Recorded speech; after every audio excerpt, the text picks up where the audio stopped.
الحمد لله رب العالمين والعاقبة للمتقين نبينا محمد وعلى آله وصحبه أجمعين ومن تبعهم بإحسان إلى يوم الدين أما بعد. محترم حاضرین و خواتین،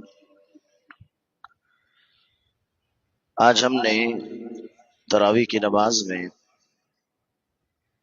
سورۃ البقرہ کو مکمل کیا اور سورہ آل عمران کو جو ہے شروع کیا ہے. 3 پارے ہمارے مکمل ہوئے، 4تھے پارے میں ہم داخل ہو چکے ہیں. دیکھیں، اس میں بھی بہت ساری باتیں ہیں، کچھ نکات آپ کے سامنے لے کر بیٹھا ہوں. اللہ سے دعا کرتا ہوں کہ کم وقت میں ہی ساری باتیں آپ کے سامنے پیش کر سکوں. دیکھیں، تیسرا پارہ جو ہے عمومی طور پر اگر اس کو ہم کہیں تو اس میں ایک فکری آزمائش، اجتماعی بگاڑ اور اصلاح کیسے ہو، اس بارے میں بات ہوئی ہے. انسانوں کی جو فکر ہے، فکری اعتبار سے جو گمراہی ہوتی ہے اس کا تذکرہ ہے، اور اس فکری آزمائش کا تذکرہ ہے، اور اجتماعی طور پر جو بگاڑ آتا ہے اور اس کی اصلاح کیسے ہو، اس پر بات کی گئی ہے. یہ پارہ یہ بتاتا ہے کہ جب علم، عقل اور ترقی اللہ کی ہدایت میں رکاوٹ بنے تو انسان بگڑ جاتا ہے، چاہے وہ شہر میں رہے یا پھر جو ہے کسی گاؤں میں رہنے والا ہو. یہ پارہ خاص طور پر اہل کتاب کی جو فکری لغزشیں تھیں، امت کی جو کمزوریوں، جیسے کہ ایمان بمقابلہ خواہشات کے سامنے ایمان کو کمزور کر دینا، ان چیزوں کو اس میں واضح کیا گیا. دیکھیں، تلک الرسل فضلنا بعضهم علی بعض کہہ کر کے اس پارے کی جو شروعات ہوئی، وہاں پر ایک بات بتائی گئی کہ انبیاء تمام کے تمام محترم ہیں. انبیاء علیہ السلام، آدم علیہ السلام سے لے کر کے پیارے نبی جناب محمد رسول اللہ صلی اللہ علیہ وسلم تک سب محترم ہیں، سب کی عزت کی جائے گی. لیکن ایک فکری گمراہی آئی. وہ فکری گمراہی یہ تھی کہ کچھ نے کچھ کا انتخاب کر لیا، کچھ نے کچھ کا انتخاب کر لیا، اور کچھ اپنے اعتبار سے فضیلت بیان کرنے لگے اور کچھ اپنے اعتبار سے فضیلت بیان کرنے لگے. تو اللہ تبارک و تعالی نے یہاں پر اس گمراہی کا تذکرہ کہا کہ اپنی عقل کو وحی پر ترجیح دو، اپنی عقل کو وحی پر ترجیح دو. اللہ نے جب کہہ دیا کہ کسی نبی کو کسی نبی پر فضیلت نہیں، تلک الرسل بعضهم علی بعض، جو اللہ رب العالمین نے کہا جو فضیلتیں ہیں وہ اللہ تبارک و تعالیٰ کے پاس ہے، لیکن ہماری فکری جو آزمائش ہے، اس اعتبار سے میں اور آپ جو ہے ان کے مقام کو، ان کے مرتبے کو نہیں بدلا سکتے. ایک اور بات یہاں پر آئی کہ ہدایت مکمل ماننے میں ہے. جو احکامات آپ کو دیے جا رہے ہیں اس کے ماننے میں ہی مکمل ہدایت ہے، چناؤ کرنے میں نہیں ہے کہ یہ الگ نبی، اس اعتبار سے ہم جیتیں گے، اس اعتبار سے ہم جیتیں گے. ایسا جو ہے کوئی چناؤ یا سیاست کا میدان نہیں ہے. دین میں یہ کہا گیا کہ مکمل دین کے احکامات کو مانا جائے.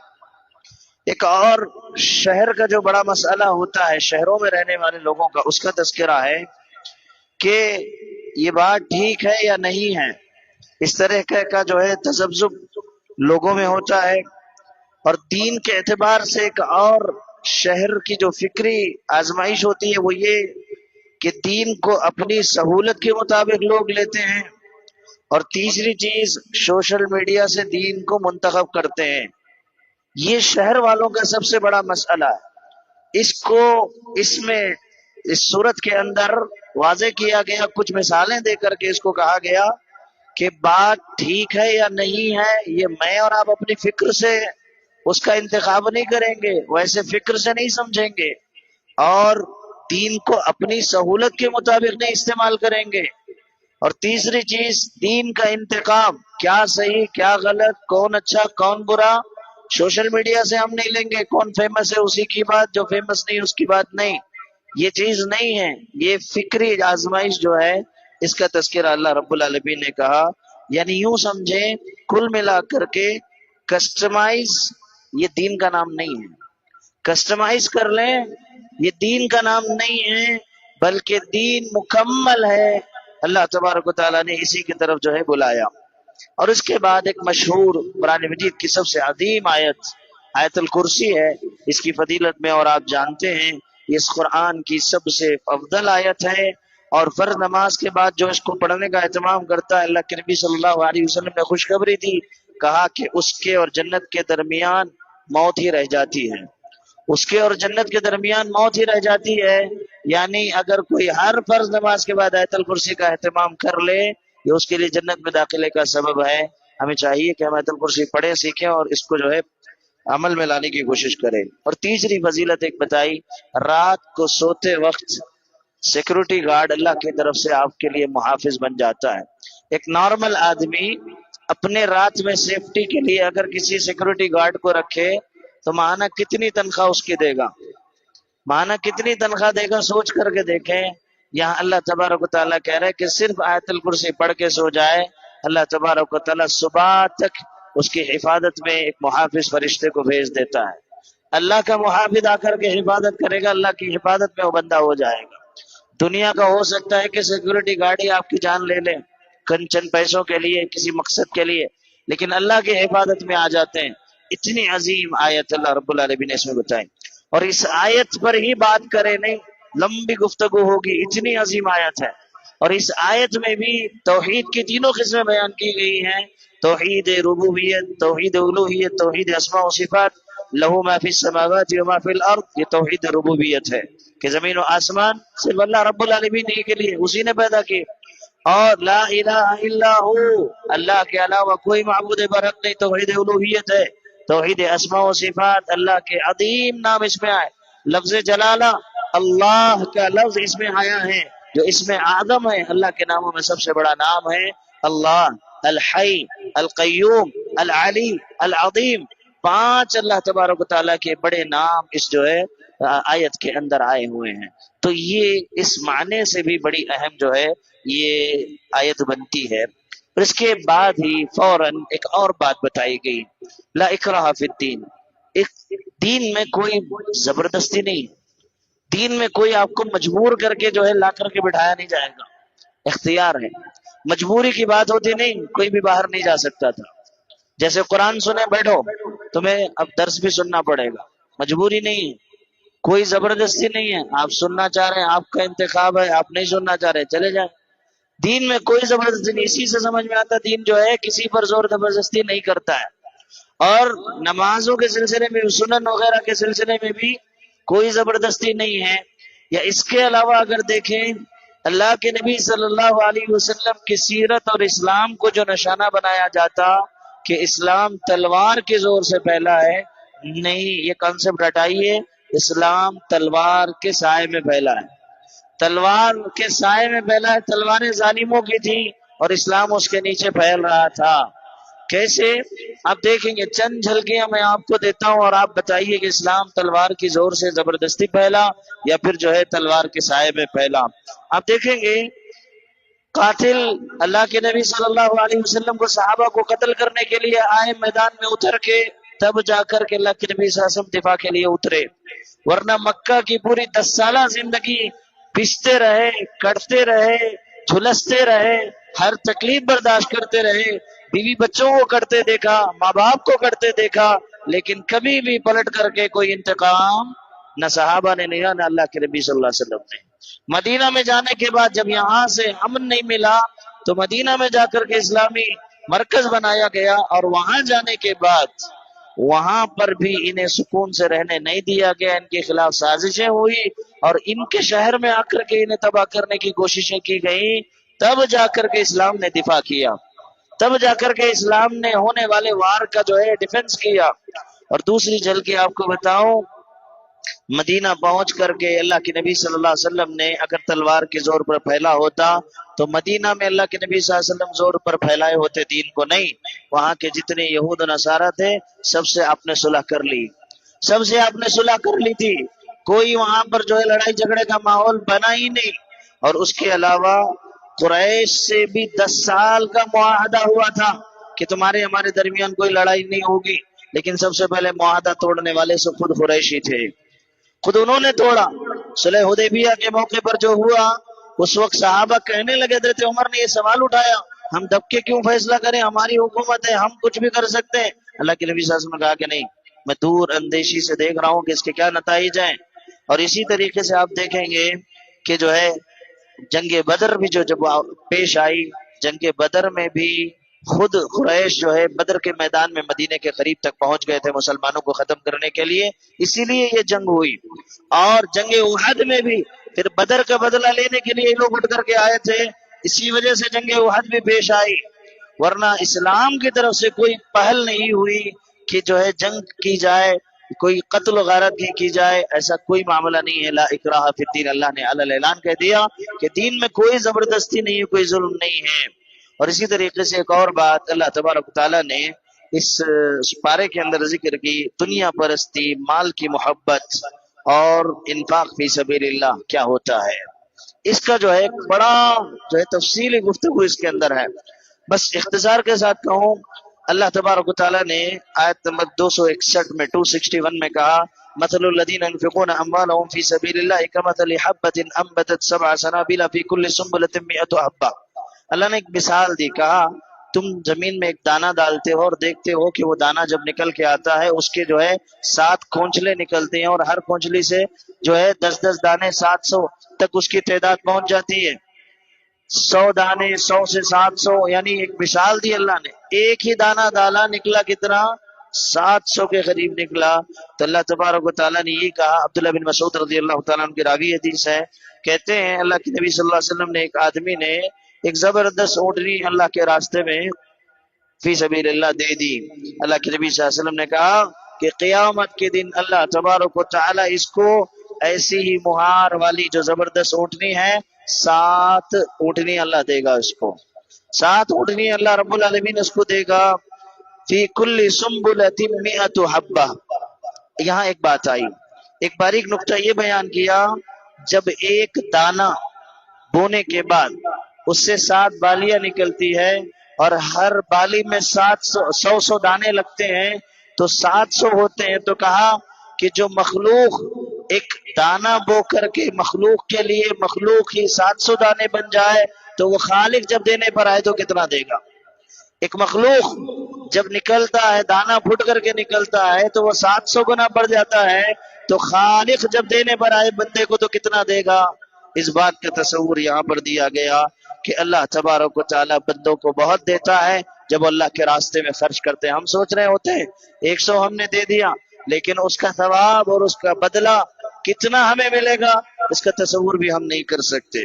اس کے علاوہ ایک اور بہت بڑا دھوکہ شیطان کا اسی انفاق فی سبیل اللہ کے بعد ذکر کیا اللہ نے، آیت نمبر 268 ہے 268، کہا الشیطان یعدکم الفقر والفحشاء، شیطان تم سے فقر کا وعدہ کرتا ہے، شیطان تمہیں ڈراتا ہے غریبی سے، فقیری سے، بھکمری سے، شیطان ڈراتا ہے، دھوکہ دیتا ہے شیطان۔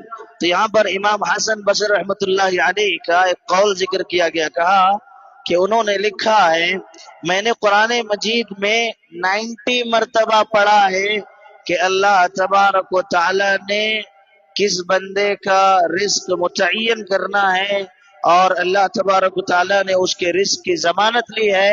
90 بار اللہ نے ذکر کیا کہ میں نے ایک بندے کا رزق کیسے طے کیا ہے اور اس کے رزق کی ضمانت میں لیتا ہوں، یہ اللہ نے 90 بار کہا، 90 بار۔ اور شیطان نے ایک بار دھوکہ دے دیا تو تم شیطان کی ماننے لگے، اور اللہ 90 بار کہہ رہا ہے تو اس کی ماننا تمہارے بس کی بات نہیں ہے۔ یہ جو ہے نقطہ امام حسن بصری رحمۃ اللہ علیہ نے اس آیت میں ذکر کیا کہ اللہ نے میرے اور آپ کے رزق کا وعدہ قرآن مجید میں 90 بار لے کر کے ہے، ضمانت لے کر کے ہمارے رزق کی، اور شیطان ایک دھوکہ دیتا ہے اور اس ایک دھوکے کو ہم مان لیتے ہیں اور اللہ رب العالمین کی بات نہیں مانتے۔ یہ بہت بڑا دھوکہ میرے اور آپ کے ساتھ ہے۔ اور یہی نہیں کہ بلکہ دنیا پرستی، مال کو نجات کا ذریعہ سمجھ لیا ہے ہم نے، اور آخرت کو ہم نے پس پوش ڈال دیا ہے۔ دنیا میں ہم نے سمجھا مال ہے تو سب کچھ ہے، آج بولتے نہیں پیسہ ہے تو سب کچھ ہے، نہیں تو کچھ بھی نہیں۔ کس نے کہا آپ کو؟ کیا شریعت کا کوئی ڈیفینیشن ہے یہ؟ یہ حدیث کا کوئی ڈیفینیشن ہے جو بار بار ہم ایک دوسرے کو کوستے رہتے؟ اولاد کی بھی تربیت میں ہم یہی سکھاتے رہتے ہیں، بیٹا پیسہ آئے تو سب کچھ ہے، نہیں تو کچھ نہیں ہے۔ دیکھ، ارے ایمان نہیں ہے اس کے پاس، اللہ کی توحید نہیں ہے اس کے دل میں، اللہ کا عقیدہ نہیں ہے اس کی، اس میں وہ شرک پر پڑا ہوا ہے، گمراہی میں ہے، نماز میں نہیں پڑھ رہا ہے، اس کی کوئی فکر نہیں ہے ہمیں۔ ہم اپنے بچوں کو بچیوں کو کیا بولتے ہیں معلوم؟ یہ رہنا، یہ رہا تو سب کچھ۔ بچیوں کو بھی دیں گے کیا بول کے؟ سامنے والے داماد کے پاس کتنا پیسہ ہے، اپنے سمدھیوں کے پاس کتنا پیسہ ہے، نہ ایمان نہ اخلاق نہ کچھ دیکھ رہے ہیں، آخرت کی فکر یہ نہیں ہے، پیسہ ہے۔ اب کیسا چلنا؟ اللہ ضمانت لیا نہیں پیچھے، بولا اللہ 90 بار بولا اللہ۔ اب شیطان کا دھوکہ، ہم بھی دھوکے میں اور دوسروں کو بھی دھوکے میں ڈال رہے ہیں۔ اب دیکھیں، مال مقصد نہیں ہے، امانت اللہ کی یہ مقصد ہے۔ وہ امانت کیا ہے؟ خود کی جان بھی، اپنے بچوں کی جان بھی، سماج کی بھی، کہ اور اسی طریقے سے جو مالدار ہیں ان کے لیے بھی، کہ اللہ نے جو تمہیں دیا ہے وہ تمہاری امانت ہے جو اللہ نے تمہارے پاس رکھی ہے، اور یہ امانت تبھی ادا ہوگی جب اللہ نے جو کہا جہاں خرچ کرنا ہے وہاں خرچ کرتے رہو۔ رزق اللہ دیتا ہے، اسباب رزق نہیں دیتے۔ ہم نے اپنا کانسیپٹ بدلا ہے، اسباب رزق دیتا ہے یہ سمجھتے ہیں، رزق اللہ دیتا ہے، رزق باس نہیں دیتا، رزق کمپنی نہیں دیتی، رزق آپ کا ہونر نہیں دیتا، یہ سیکنڈری ہے۔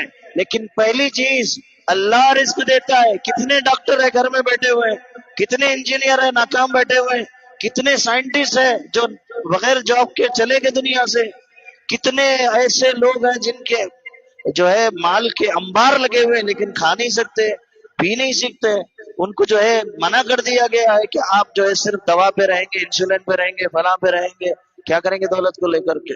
مال مقصد نہیں ہے، مقصد اللہ تبارک و تعالی، اور اسباب پر نہیں ڈیپینڈ ہونا ہے کہ اس سبب کے ذریعے سے آئے گا، نہیں، مسبب الاسباب اللہ ہے، اسباب اللہ پیدا کرنے والا ہے۔